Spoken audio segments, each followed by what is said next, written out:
half an hour, so that should give us ample enough time. Okay, that's great.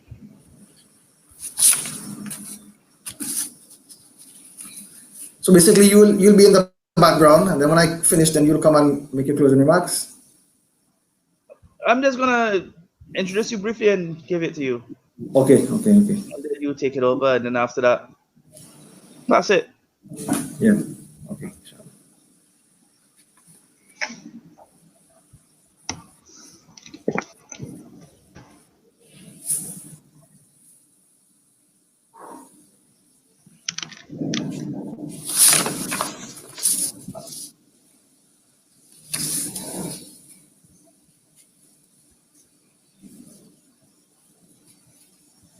Bismillahirrahmanirrahim. Nahmaduhu wa nusalli ala rasulil kareem. Amma ba'd. Assalamu'alaikum warahmatullahi wabarakatuh. May Allah's peace, blessings, and mercies be with all of you. Jazakallah once again for joining us wherever you are, from whichever portion of the world. It's a great pleasure and honor that we all have and we share today, that we have with us Maulana Saffraz Ghany Sahib, who is the Imam of the Jami Masjid in Port of Spain. MashaAllah, Maulana has been so kind to us that throughout Ramadan, every day at 12 o'clock, he usually has a program on Facebook, on his masjid's Facebook page. Maulana has, mashallah, postponed that slightly. So instead today, inshallah, he'll be having his program at 12:30 so that he could accommodate our program and join us and share with us his inspirational words and advices. So I humbly request everyone to sit and listen attentively to what our respected Maulana has to say. Maulana has a lot of experience. He's been down basically the middle of, he's in the capital of Trinidad and Tobago, and he comes across people of all kinds, all backgrounds, and mashallah, he's doing fantastic work there. So without further ado, inshallah, Maulana will inshallah inspire us, inshallah. Jazakallah Khayr. Assalamu'alaikum Warahmatullahi Wabarakatuh. And I must also add that it's an absolute honor to be here on your program, inshallah ta'ala. And I say a warm welcome to all of our viewers and listeners who are joining us on this segment here today, inshallah ta'ala. Bismillahir Rahmanir Rahim. Nahmaduhu wa nusalli ala rasulihil kareem. So my dear respected viewers, today I want to talk a little bit about the composition of man in the light of Quran and Hadith. When we look at ourselves in the mirror, on the surface, we see a physical or an outward shell, the physical part of our body. According to the Quran and Hadith, there are two other elements which has been mentioned, making it three elements which must work in sync with one another in order for that individual to develop a high level of spirituality. So, first of all, there is the body, the physical structure that Almighty Allah has given to us. And then Allah subhanahu wa ta'ala and Rasulullah sallallahu alayhi wa sallam speaks about the qalb, the heart. And then there is also the other element number 3, the nafs, or what can be translated into the English language as the ego. That is also a very important element that Almighty Allah has placed within us. And this basically is my topic for today. I'd like to talk about how all three are linked and how they contribute to the upliftment of that individual, or in some cases, the downfall of that individual. So I'd like to start by beginning, with nafs. When we look at the word nafs and we translate that into English, it can probably mean the ego of an individual, the ego that Almighty Allah has placed within us. And the first question I would like to ask is, who is the ultimate opponent? Who is the ultimate opponent? And I'd like to draw a little reference.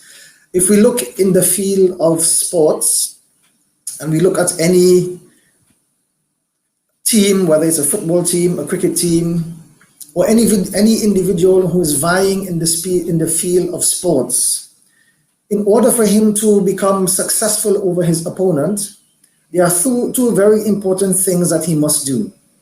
Number one, that person or that team would go into a period of intense training.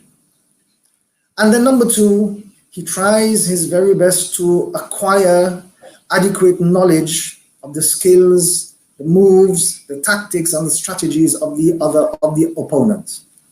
So with these two things in mind, that opponent becomes a formidable opponent. And if we take the example of a boxer, and he has this boxing match coming up, again, he applies these two concepts to his training period. Number one, he goes into an intense period of training, physical training.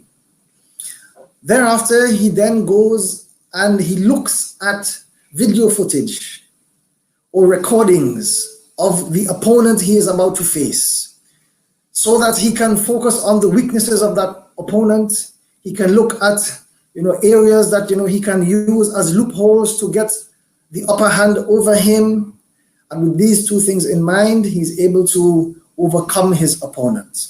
So the ultimate opponent is that opponent who knows our every move and who knows our every trick, all our strategies and plans. That opponent who has that knowledge in front of him, that knowledge makes him a very, very formidable opponent.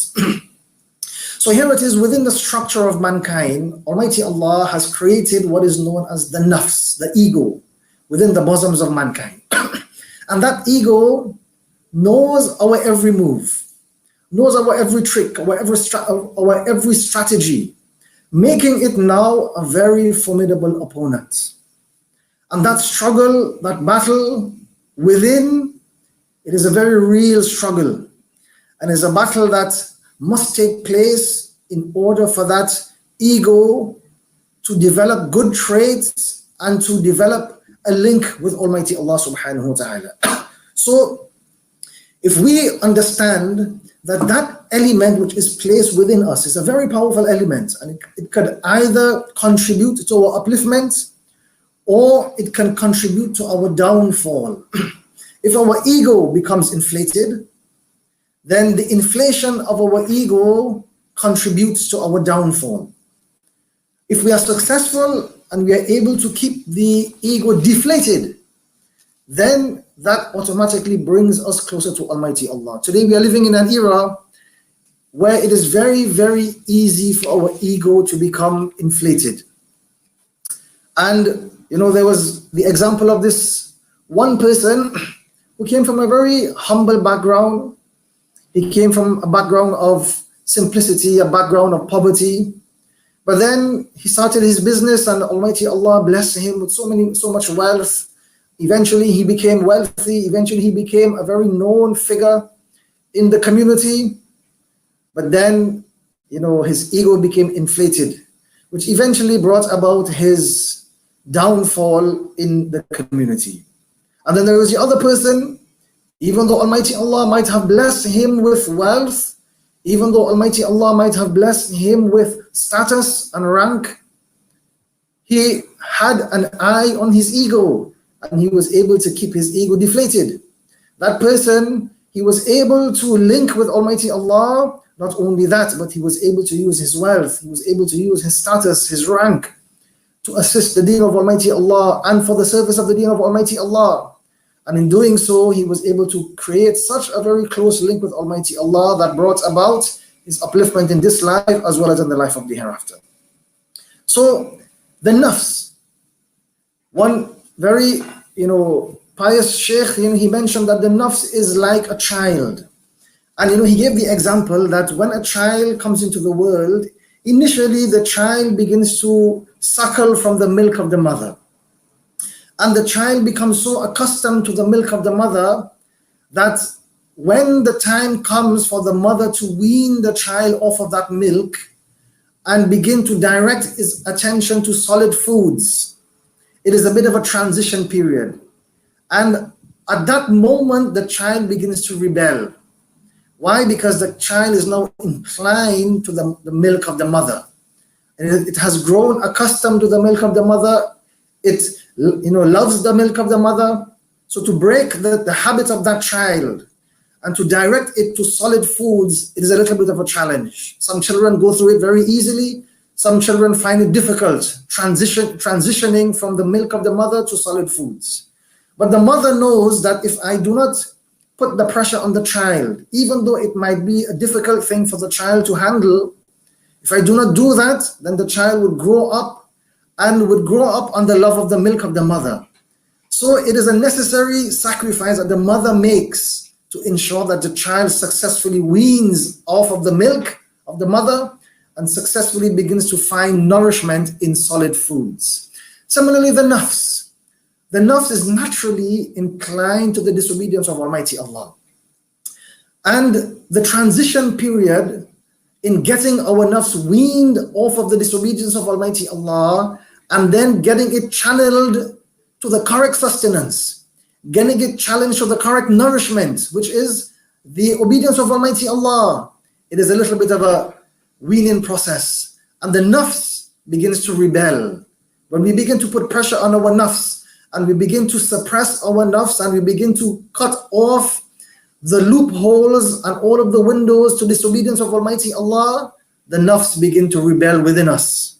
But if we, apply the pressure on the nafs, eventually the nafs begins to become accustomed to the obedience of Almighty Allah.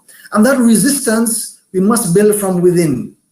The resistance of staying away from temptation, the resistance of staying away from the disobedience of Almighty Allah, and then that push, to push our nafs in a direction of the obedience of Almighty Allah. And this is the biggest challenge for us. And one person, he gave the example of a bodybuilder. There's a very beautiful example. He said, when we look at a bodybuilder, what actually happens in the process of him building muscle? He said that person, he would go into the gym and he would lift all of these heavy weights. And in doing so, he puts stress on his muscles. He puts pain, he inflicts pain on his muscular structure. And even though it's a painful process, he keeps at it. Because by doing that and by inflicting pain on his muscular structure, even though he's inflicting pain, at the same time he's building muscle. And that's how he goes about building his physical strength. And it's a similar concept with regards to our spirituality. If we inflict that pain on our nafs, the pain of staying away from temptation, the pain of staying away from sin, the pain of staying away from the disobedience of Almighty Allah, the nafs feels the pinch. And our nafs, we feel that pain. But if we keep at it and we keep inflicting that pain on our nafs, it results in us becoming spiritually stronger. And it results in us being able to resist now, very simply, the temptation of sin, the temptation of our desires. And then the obedience of Almighty Allah becomes beloved to us. We find joy and happiness and solace and peace in the obedience of Almighty Allah. So when we are able to train our nafs, our body begins to respond in a like manner. If we are unable to train our nafs, and if our nafs is trained in the disobedience of Almighty Allah, we find our body responding likewise. If our nafs is trained in the obedience of Almighty Allah, we also find our body responding likewise. And in the Quran, Allah subhanahu wa ta'ala gives us 3 stages of the nafs. First of all, Allah mentions, وَمَا أُبَرِّئُ نَفْسِي إِنَّ النَّفْسَ لَأَمَّارَةٌ بِالسُّوءِ, that verily the nafs is mostly inclined to evil. And a person who is always in the habits of doing evil, what happens is that he gets to a stage where it is very easy for him to do evil. It is very easy for him to disobey Almighty Allah, and he does not have any second thoughts in doing so. But then if that person is able to put a brake on his nafs, and he's able to apply some form of pressure on his nafs, then what happens is that he moves to the next level. He moves to the next level in which Allah mentions, لَا أُقْسِمُ بِالنَّفْسِ اللَّوَّامَةِ, that now he develops a reproaching nafs. Meaning that inner voice within him, which tells him, you know what, you are doing something wrong. Even if it is he's doing something wrong, he might be still doing an evil act. But then there is that voice which comes alive within him. that tells him, you know what, you are doing something which is wrong. That conscience tells him that you are doing something wrong. And when we look around in our communities and in our society, in our societies, we find people of all of the different categories. We find people who commit sin and who commit evil, and they have no conscience. They have no inner voice within them. In other words, they have committed so many sins and so many evils that inner voice has died within them. And it is so easy for them to continue along the path of disobedience that it goes beyond our imagination. And then in the second category, we also find people who fall in the second category, that even though they might be doing evil sins, that inner voice is there within them, that tells them that, you know what, you are doing something wrong. And sometimes, we feel bad within ourselves, that even though we have disobeyed Almighty Allah, we have that voice, that nafs al-lawwama, that reproachful nafs, which dictates to us and tells us that we are doing something wrong. And then at that stage, if we persist and we continue to apply the pressure on our nafs, then we are upgraded to nafsul mutma'inna, meaning a nafs which is totally at peace with Almighty Allah. And again, when we look in our communities and on a local and on an international basis, we also find people who would fall into this category. People who are totally at peace with the ahkam of Almighty Allah. People who are totally at solace and they have made peace with Almighty Allah. When we sit in their company, we can see the nur on their limbs, we can see the nur on their faces, and we find pleasure in sitting in the company of these individuals. We listen to their talks and it brings us a sense of peace, it brings us a sense of joy.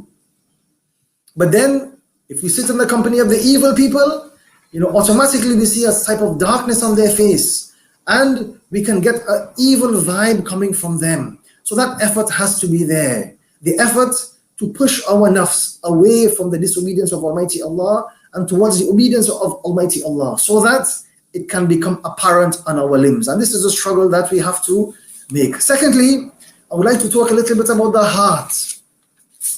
So the first element that we discussed was the element of ego, and how important it is for us to streamline our ego and to push our ego in a direction of the obedience of Almighty Allah. Similarly, the Prophet Muhammad, peace be upon him, mentioned in one hadith that Allah, inna fil jasadi la mudgha, that verily in the bosom of mankind there is a lump of flesh. إِذَا صَلُحَتْ صَلُحَ الْجَسَدُ كُلُّ, that if that piece of flesh, if that lump of flesh is rectified and falls under the obedience of Almighty Allah, صَلُحَ الْجَسَدُ كُلُّ, all of the other limbs of that individual automatically begin to fall under the obedience of Almighty Allah. وَإِذَا فَسَدَتْ, and if that one lump of flesh becomes corrupted and becomes misguided and falls under the disobedience of Almighty Allah, فَسَدَ الْجَسَدُ كُلُّ, that all of the other limbs of that individual also fall under the disobedience of Almighty Allah. The Prophet Muhammad, peace be upon him, went on to mention, أَلَا وَهِيَ الْقَلْبِ, verily that lump of flesh which is being talked about is none other than the heart of an individual. When we look at the heart, we look at our bodies, immediately we understand that the heart is a very, very important physical component in our body. But we should also know, and we should also understand, that along with being a very important physical component, it is also a very important spiritual component. And the heart is something that reflects the oneness of Almighty Allah. According to the hadith of Rasulullah sallallahu alayhi wasallam, when a person commits an act of evil, or he commits a sin, he disobeys Almighty Allah, a black dot then stains the heart of that individual. And if he repents and he does tawbah and he asks for forgiveness, then that black dot is polished away. But then if he persists and he continues to commit sin after sin, evil act after evil act, disobedience act after disobedient act, what happens is that his heart becomes blackened and blackened until a time comes when his heart now is totally and absolutely blackened. And now he cannot begin to reflect the oneness of Almighty Allah. So it is very, very important that we must understand that the heart is a spiritual component which links us to Almighty Allah. And if we are able to train our heart, just like the nafs, we are able to train our heart along a path of obedience, then we begin to see it apparent. It fabricates on our limbs, and a'mal and ibadah begins to become apparent on our limbs. In one hadith, the Prophet sallallahu alaihi wasallam, he was describing the heart and the different levels that the heart can be receptive to the message of La ilaha illallah. And the Prophet Muhammad sallallahu alaihi wasallam, he gave the comparison to a parcel of land, a piece of land. And he explained that when the rain falls down from the heavens, the land can fall into either one of three categories. Number one, when the rain falls down from the heavens, it can either fall on a barren piece of land or a rocky piece of land.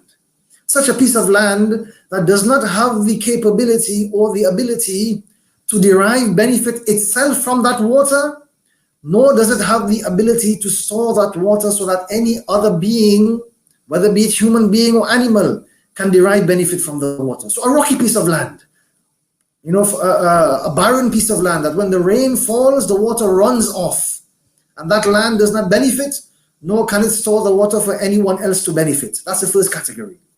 Category number two, when the rain falls down from the heavens, it falls upon a parcel of land which first of all cannot really derive benefit itself, but it has the ability to store the water in the form of a pond, in the form of a river, in the form of a stream, so that any other being, whether be it an animal or a human being, can derive some source of benefit from the water which has been stored at that parcel of land. This is category number two. Category number three, that parcel of land, which is a fertile piece of land, that when the water falls from the heavens, that parcel of land has the ability and the capability to derive benefit itself. And it absorbs the water, and then it springs forth fruit and vegetation, so that all of the beings walking past, whether animal or mankind going past, can derive some benefit from it in the form of fruits and vegetation or in the form of a shade. So that parcel of land is a fertile piece of land. And then those examples, or those three categories, were then related to the heart of the believer, or to the heart of mankind. And we need to question ourselves, what type of heart do I have? Is it that my heart has become so hardened by sin? Is it that my heart has become so hardened by the disobedience of Almighty Allah that my heart has ceased to become receptive?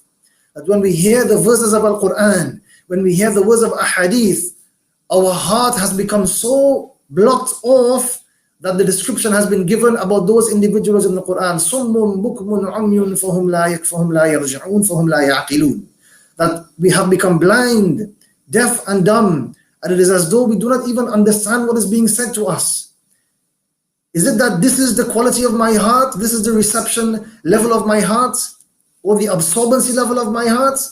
Or would I then fall into category number two, that when I hear the words of Al-Quran, when I hear the words of the hadith of Rasulullah sallallahu alaihi wasallam, I cannot derive benefit myself, but at least I can pass on the message so that someone else can benefit?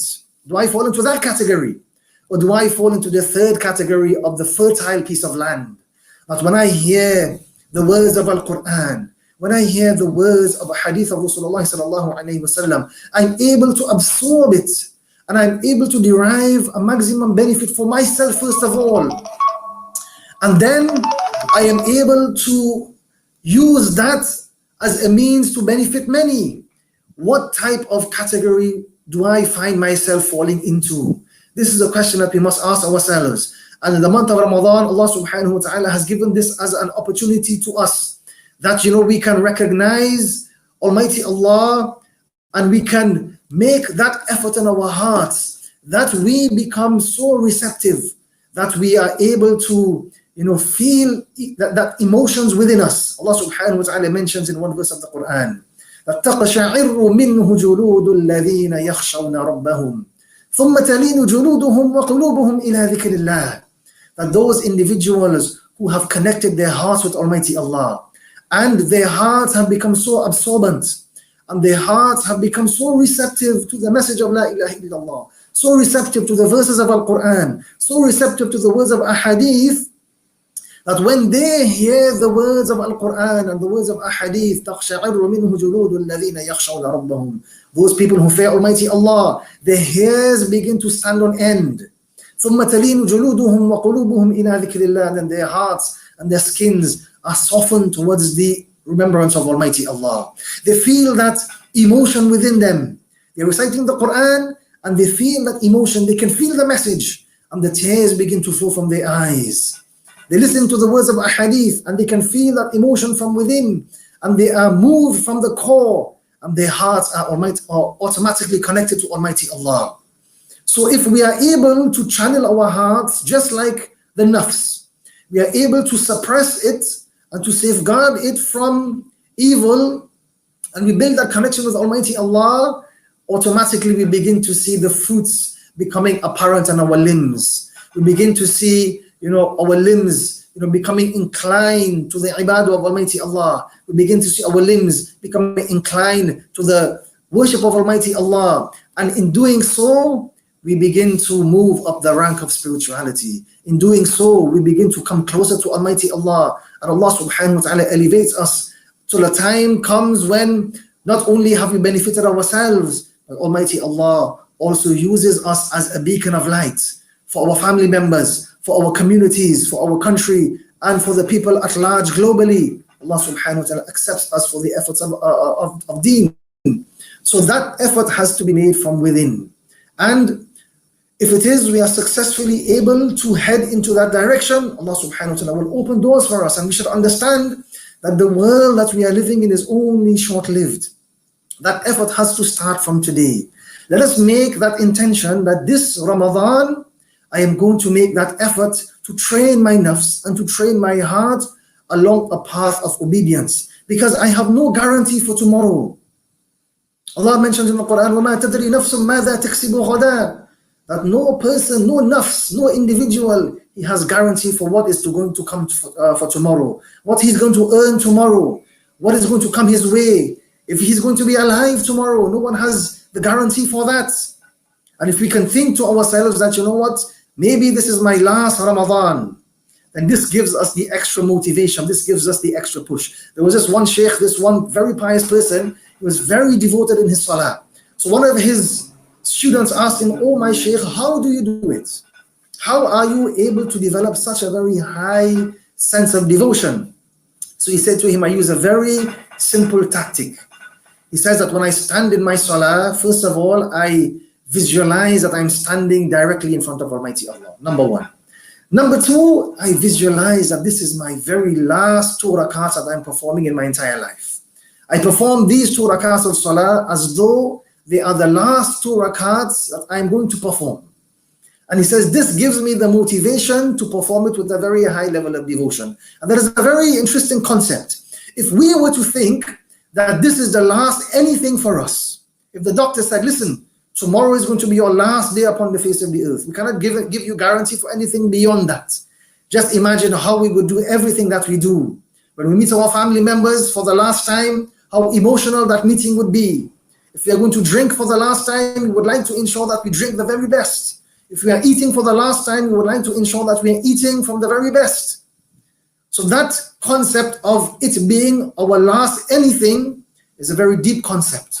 So if we were to consider that this is the last month of Ramadan, and we tell ourselves that we are not sure if Allah is going to give us another month of Ramadan, then that gives us the motivation, it gives us the push.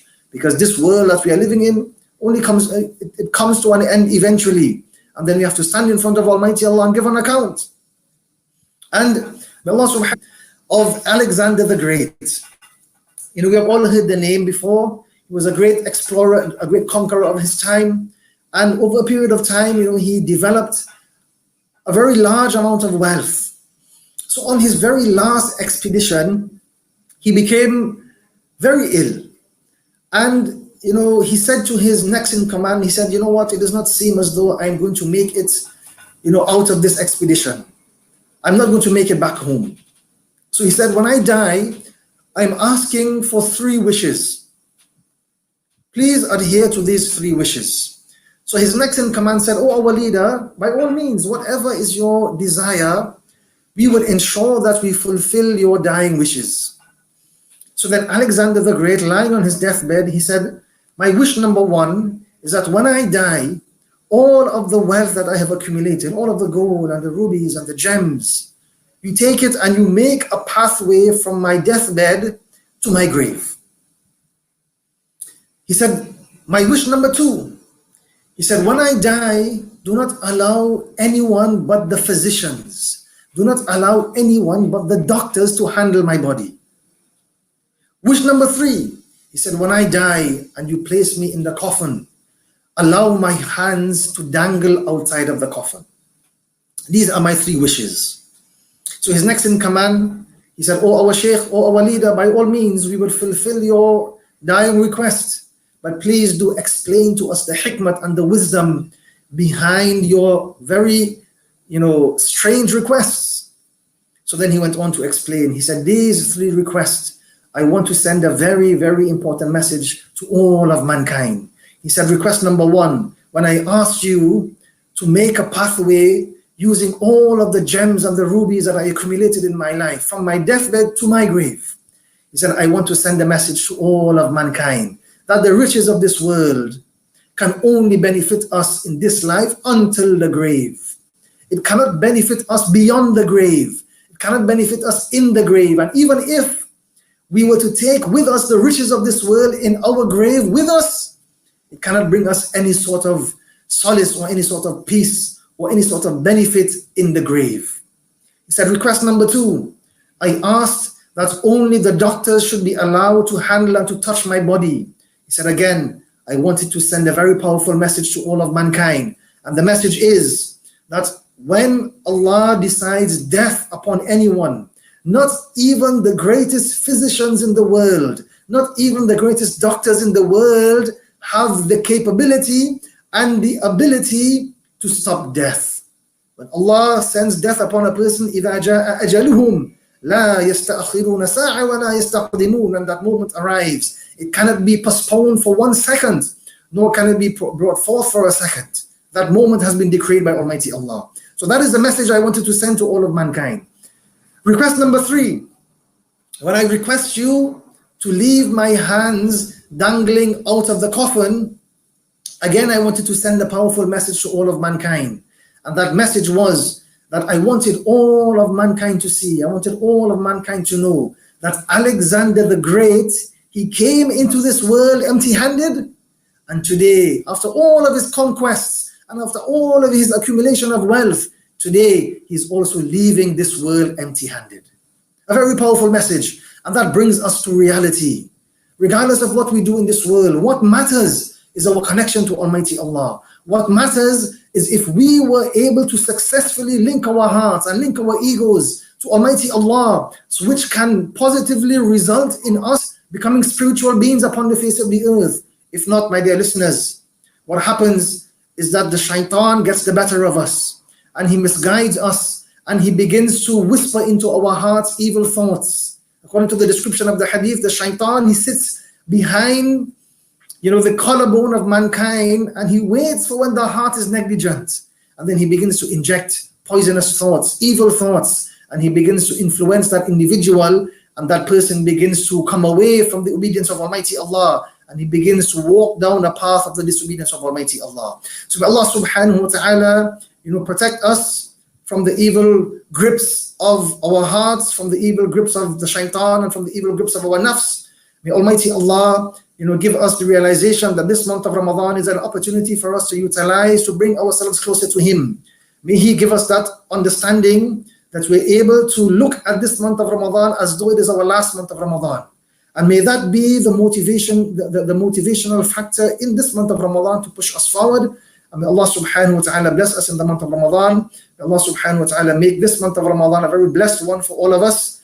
And may Allah subhanahu wa ta'ala elevate us. And may He make this month of Ramadan a means of salvation for us in this life as well as in the life of the hereafter, inshallah. Jazakumullahu khayr. Wa akhiru da'wana and alhamdulillahi rabbil alameen.